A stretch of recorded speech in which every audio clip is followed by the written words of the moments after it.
Rua BENE se ENCHERA ya BENE hasa OMWAZIRI Kcse Mheshimiwa Julius OGAMBA na kyo kubwato ko Amachibu ye Kcse ikombina kabere ha Kcse yo mwaka w'ikirubere 2025 hayo bwato ko kurwase ensemeria ye county osingishu umbasorero ya maiga yo kumanya umorai bwense hekaheke haria akagere usayenekiwa asamate mwayo mwaka oyeta sabono OMWAZIRI OGAMBA tebire abana banyaruka nigo bayenekia kokora buya hase umwaka kabere okubwatanya kurugo chake kwa matemu ayaga sawa na banyaruka bayenekia okoribuya hasa matemu ayo aboigo ase emirimo asebono ayenekirie igatambokero ki wizara y'Kcse koyenekia bona matemu ayo nachwikira na ENCHERA ya BENE okoyenekia umwaka w'ikirubere 2029 hemurobiri umuyobo masomo CBE nochona kwa bakugo chaki wa ENCHERA ya BENE.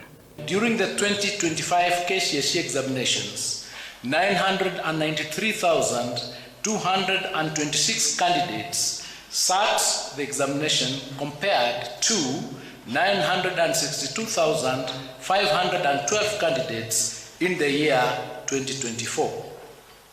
This represents an increase by 30,714 candidates, which is an increase of 3.19%.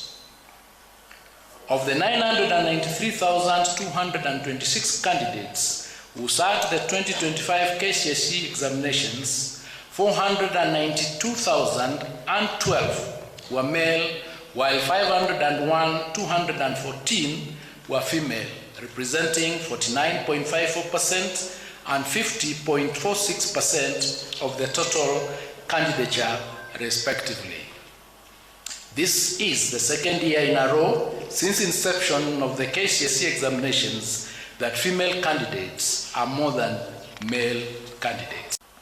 Ladies and gentlemen, as we gather here today, the government has employed a record 100,000 teachers since 2023, with 24,000 of these teachers recruited this year.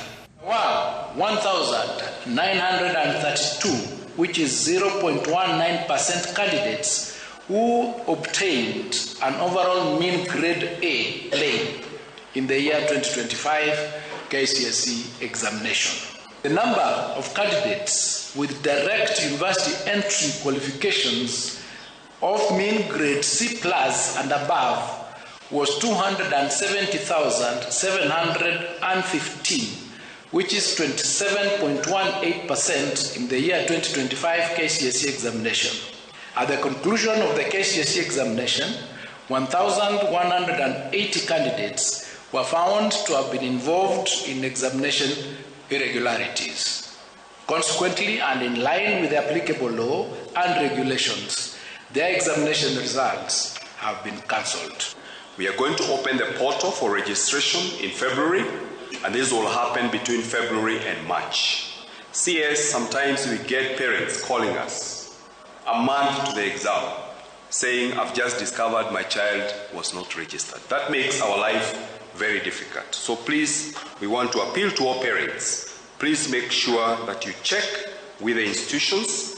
If you have a child in grade 6, grade 9, and Form 4 this year, ensure your child has been registered.